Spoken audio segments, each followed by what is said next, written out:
Hello दोस्तों, मैं मोहम्मद नजमूल और आप देख रहे हैं टेक्नोसॉफ्ट यूट्यूब चैनल। दोस्तों आज की वीडियो में बात करेंगे साइक्लोन कैसे पैदा होती हैं, साइक्लोन कब पैदा होता है और किस प्रकार से होती हैं, इन सब के विषय में डिटेल में चर्चा करेंगे। हर बार की तरह आपको रिक्वेस्ट करूंगा वीडियो को लाइक करें, शेयर करें, कमेंट करें और जो इस चैनल में नए हो प्लीज सब्सक्राइब करें और बेल आइकन को दबाना ना भूलें। तो चलिए दोस्तों वीडियो शुरू करते हैं। सबसे पहले बात करेंगे हवा क्या होती है और ये बहती कैसे हैं। दोस्तों हवा का मतलब एयर जो है मिक्सचर ऑफ गैसेस होती है और ये जब बहती हैं इधर से उधर फ्लो होती हैं उसको बोला जाता है विंड यानी कि पवन। तो एयर और पवन के बीच अंतर आप समझ चुके होंगे। अब एयर क्यों गति करते हैं और विंड कैसे पैदा होता है। दोस्तों इन जनरली एयर यानी कि हवा के कुछ प्रिंसिपल, कुछ नियम हैं, जैसे कि हर वक्त हाई प्रेशर से लो प्रेशर की ओर गति करते हैं। फॉर एग्जांपल अगर आपको हार्डवर्क दिया जाए तो आप सॉफ्टवेयर के और गति करेंगे क्योंकि आपको काम आसानी से निभानी है। ठीक उसी तरह ये हर वक्त हाई प्रेशर से लो प्रेशर की ओर गति करते हैं। अब लो प्रेशर पैदा कैसे होती है। दोस्तों सूरज की किरणों के कारण उस इलाके के हवा गर्म होके हल्के हो जाते हैं, हल्के होके ऊपर उठ जाते हैं। अगर ऊपर उठ जाते हैं वहाँ हवा की क्वांटिटी कम हो गई, वहाँ लो प्रेशर पैदा हो गया। अगर इस एरिया में लो प्रेशर पैदा हो गया तो उसको कंप्लीट करने के लिए हाई प्रेशर वाले इलाके से एयर आते हैं यहाँ उसको कंप्लीट करने के लिए। क्योंकि मैं बोला हूँ हाई प्रेशर से लो प्रेशर की ओर एयर गति करेंगी तो यहाँ गति करने लगती हैं। तो एयर गति की तो विंड पैदा हुआ। तो आपको समझ में आ गया होगा किस हिसाब से एयर गति करती है, विंड क्यों पैदा होती है। अब साइक्लोन कैसे पैदा होते हैं। दोस्तों इन जनरली साइक्लोन समंदर के अंदर ही पैदा होते हैं। जब हवा और पानी सूरज की किरणों के कारण गर्म होके इवापोरेट होते हैं, इवापोरेट होके ऊपर उठ जाते हैं, वहाँ कन्वर्ट हो जाते हैं बादलों में यानी कि क्लाउड में, तब बारिश होती है। पर यहाँ पे नीचे क्या हुआ, यहाँ लो प्रेशर पैदा हो गया, हवा की कमी हो गई। तो उस हवा को पूरी करने के लिए हाई प्रेशर इलाके से हवा वहाँ आते हैं। हवा जब हाई प्रेशर से लो प्रेशर की ओर बढ़ती हैं तो इस तरह से शेप में बढ़ते हैं, घूमते हुए आते हैं, डायरेक्टली नहीं आते हैं। ये क्यों होती है, हमारी पृथ्वी भी इस तरह से घूमती रहती है, इसको बोला जाता है कोरियोलिस फोर्स। कोरियोलिस फोर्स जब पैदा होती हैं तो वहाँ क्या होती है, हवा जो इस टाइप के गति में मूव करते हैं। जिस तरह से हमारी पृथ्वी घूमती है उसी हिसाब से हवा घूमने लगते हैं। यहाँ चक्र की एक गति हो गई, मतलब चक्र का एक डायरेक्शन हो गया। मतलब जब हवा आती है इस एरिया से जब आएंगे हाई प्रेशर के इलाके से, एक छोटा सा पॉइंट बना हुआ है वहाँ पे लो प्रेशर है, तो ऐसे घूमते हुए आएंगे। जब घूमते हुए आएंगे तो यहाँ पे क्या फॉर्मेशन हुआ, साइक्लोन फॉर्मेशन हुआ। तो इसी हिसाब से साइक्लोन फॉर्मेशन होती है। अब साइक्लोन दो टाइप के होते हैं, ट्रॉपिकल साइक्लोन, टेम्परेट साइक्लोन। दोस्तों हमारे यहाँ जो साइक्लोन होती हैं इसको बोला जाता है ट्रॉपिकल साइक्लोन। दोस्तों ये कैसे होते हैं उसके विषय में चर्चा करते हैं। बेसिकली ट्रॉपिकल साइक्लोन जो होती है गर्म इलाकों में होती हैं और टेम्परेट साइक्लोन जो होती है ठंडे इलाकों में होती है। अब यहाँ पे गौर कीजिए, ये हमारी पृथ्वी है, ग्लोब्स है, ग्लोब्स के मिडिल पोजीशन में जो इक्वेटर है इसको बोला जाता है 0 डिग्री, मतलब यहाँ 0 डिग्री होती है।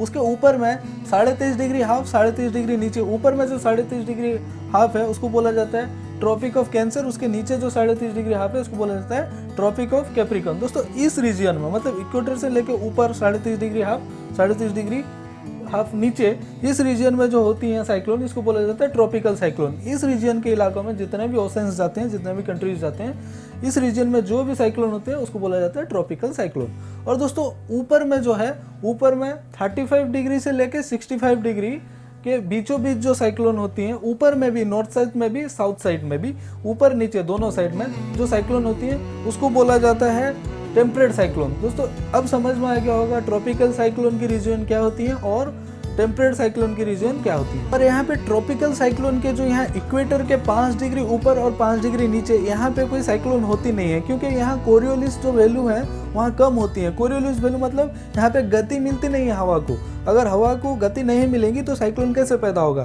ठीक इसी तरह जो कि हमारे इक्वेटर है, इक्वेटर के 5 डिग्री ऊपर और 5 डिग्री नीचे, इस रीजन में कोई साइक्लोन नहीं होती हैं ज़्यादातर। अब दोस्तों साइक्लोन की जो मूवमेंट होती है कहीं पे क्लॉकवाइज होती है तो कहीं पे एंटी क्लॉकवाइज होती है। इन जनरली उत्तरी गोलार्ध में जो साइक्लोन होती हैं वो एंटी क्लॉकवाइज होती हैं और दक्षिणी गोलार्ध में जो होती हैं क्लॉकवाइज होती हैं। दोस्तों ऐसे क्यों होता है, इन जनरली उत्तरी गोलार्ध में जो हवा की डायरेक्शन होती है, वहाँ की जो कोरियोलिस फोर्स है उसके अनुसार जो हवा की डायरेक्शन होती है उत्तरी गोलार्ध में वो राइट टू लेफ्ट होती है, यानी कि एंटी क्लॉकवाइज हो गया। वहाँ का हवा की डायरेक्शन जो है वो एंटी क्लॉकवाइज है। इसलिए वहाँ का जो साइक्लोन जितने भी आते हैं एंटी क्लॉकवाइज डायरेक्शन वाली आती हैं, मूवमेंट जो होती है एंटी क्लॉकवाइज वाली होती हैं। और दक्षिणी गोलार्ध में क्या होती हैं, लेफ्ट टू राइट होती हैं। इसकी जो हवा की गति होती है कोरियोलिस फोर्स के अनुसार इसकी जो गति होती है लेफ्ट टू राइट, इसलिए इस टाइप के हो गए, ये क्लॉकवाइज हो गए। वहाँ के जितने भी साइक्लोन आते हैं सब क्लॉकवाइज होते हैं। दोस्तों उम्मीद करता हूँ आप समझ गए होंगे एंटी क्लॉकवाइज क्यों होती है और क्लॉकवाइज क्यों होती है। दोस्तों जिस तरह से हम यहाँ पे साइक्लोन नाम देते हैं, साइक्लोन का नाम तो अलग से होता है, पर जिसको हम साइक्लोन बोलते हैं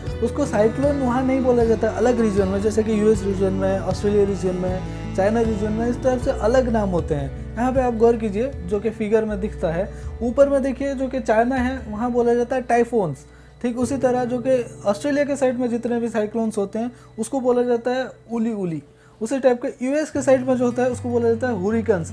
उसके तो अलग से नाम होते हैं, उसके बावजूद जो साइक्लोन का नाम भी अलग अलग नामों में जानी जाती हैं। साइक्लोन के स्पेसिफिक नाम होते हैं, जिस तरह से हमारे यहाँ फनी वगैरह वगैरह सब आए थे, उसी टाइप का हम साइक्लोन को फनी बोलते हैं। ठीक उसी तरह वहाँ हुरिकन का अलग कुछ नाम होगा, टाइफोन का अलग कुछ नाम होगा, उली उली का अलग कुछ नाम होगा, उनके हिसाब से सेट किया जाता है। तो साइक्लोन पैदा होने के पहले उसको मिनिमम रिक्वायरमेंट क्या होती है? सबसे पहले तो वहाँ जो वाटर की तापमात्रा है, यानी कि समंदर के अंदर साइक्लोन पैदा होते हैं, समंदर के अंदर के जो वाटर यानी कि पानी की तापमात्रा है 27 डिग्री से ऊपर होना चाहिए, और जो समंदर का जो डेप्थ है, गहराई 200 मीटर मिनिमम होना चाहिए। उसके बाद कोरियोलिस फोर्स वहाँ होना चाहिए। कोरियोलिस फोर्स नहीं होंगी तो इसको गति नहीं मिलेगा, क्योंकि अगर यहाँ पे लो प्रेशर से हाई प्रेशर की ओर जब हवा बढ़ते हैं, जब एयर आते हैं, वहाँ पे एक कोरियोलिस फोर्स होती है इसको मूवमेंट देने के लिए, इस तरह से घूमने के लिए, इस तरह से घूमने के लिए। जब यहाँ कोरियोलिस फोर्स नहीं होंगी तो ये पैदा नहीं होगा। उसके बावजूद जो ग्राउंड लेवल की टेम्परेचर होती हैं और वाटर की जो टेम्परेचर होती है दोनों में फ़र्क होना चाहिए, क्योंकि हवा इधर से उधर जाने के लिए जो कि आपका लो प्रेशर से हाई प्रेशर को हवा जाते हैं, तो टेम्परेचर फ़र्क के हिसाब से जब लो प्रेशर हाई प्रेशर होता है तो हवा मूवमेंट होते हैं। इसीलिए ग्राउंड लेवल की टेम्परेचर और जो कि समुद्र लेवल की जो टेम्परेचर है, ये दोनों में फ़र्क होना जरूरी है। बात करेंगे साइक्लोन की साइज़ और डायमीटर और कितने साइज़ में लेके होते हैं और इसकी जो स्पीड क्या होती है। सबसे पहले यहाँ इस फिगर को गौर कीजिए दोस्तों। इसमें क्या है ना, जो मिडिल पोजीशन में जो लो प्रेशर है जहाँ पे साइक्लोन पैदा हुई है उसको बोला जाता है आई, मतलब साइक्लोन की आँख, यहाँ जो मिडिल पोजीशन में। उसके बाद जो देख रहे हैं ये उसको बोला जाता है आई वाल, मतलब साइक्लोन के वाल, मतलब यहाँ आई से आई वाल की बीचों बीच जो फ्रैक्शन होती है, मतलब यहाँ जो एरिया होती है 25 से 30 किलोमीटर की होती है। और इस रीजन में जो होता है ना कोई बारिश होता है ना वहाँ